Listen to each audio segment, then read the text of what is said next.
So it's a story which evinces a lot of conflicting opinions. That's why our first talking point, what should they do? Should India intervene or not? And that's why, Suresh Keshwani, my first question to you about this. What is your opinion? Why is it that the government did not intervene this time?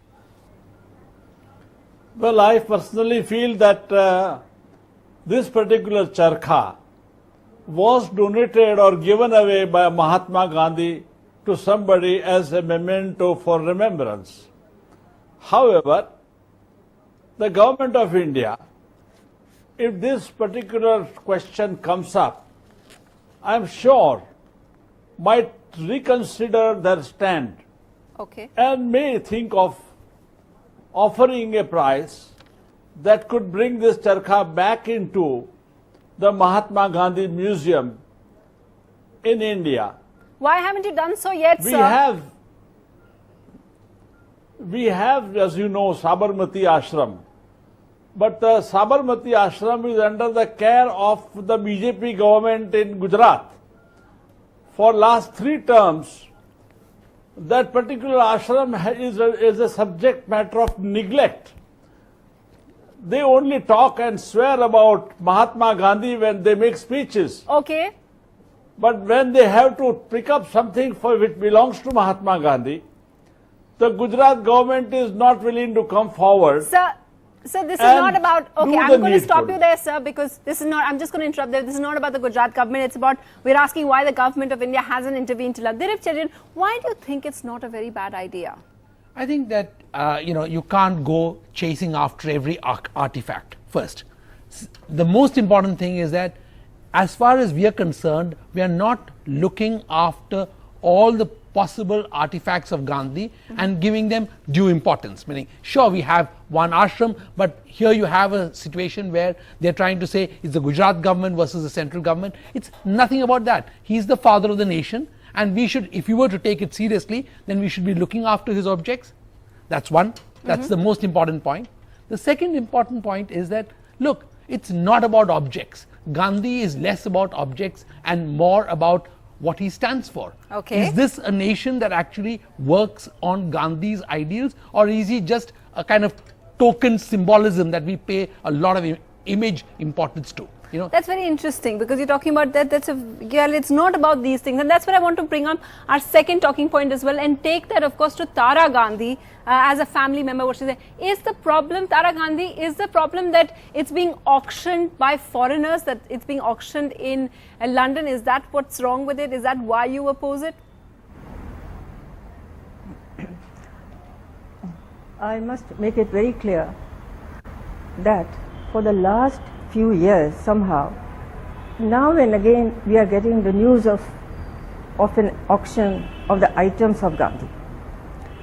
And I, of course, have spontaneous reactions to that. Why should we put a price tag on a priceless item? That is one thing about auction. And the other is that we have been dealing as members of Gandhian institutions, we have been dealing with this question for many years. It's not that we have overlooked it.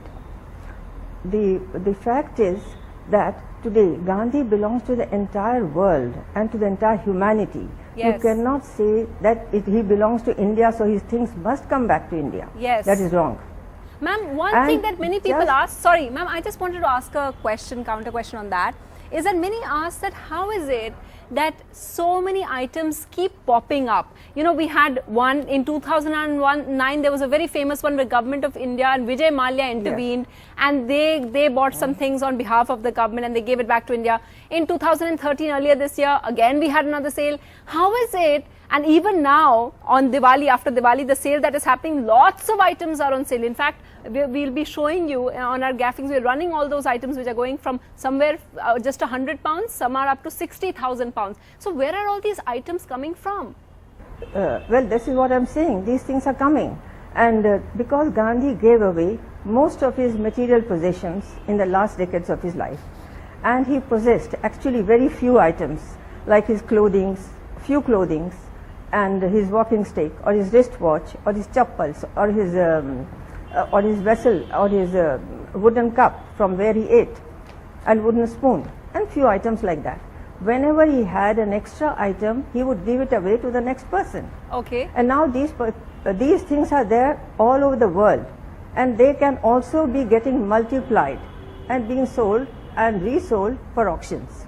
Well, and now that the is entire thing is every time that is, of happens, course, it wrong. becomes something very sensitive, and that's where I want to get some of the young people over here. Why? No, Why do you all get? I want to see. Please, I would like to say this. Yes. That this subject, you can't make one rule for all items. I Now, understand. This thing about the charkha, this charkha is a very special case. Okay, okay, ma'am. I want to take some few reactions, because obviously, being the father of the nation, everything to do with him, it also affects everyone else. Why are you so against it? I think that No, I think he's in the essence, father of the nation.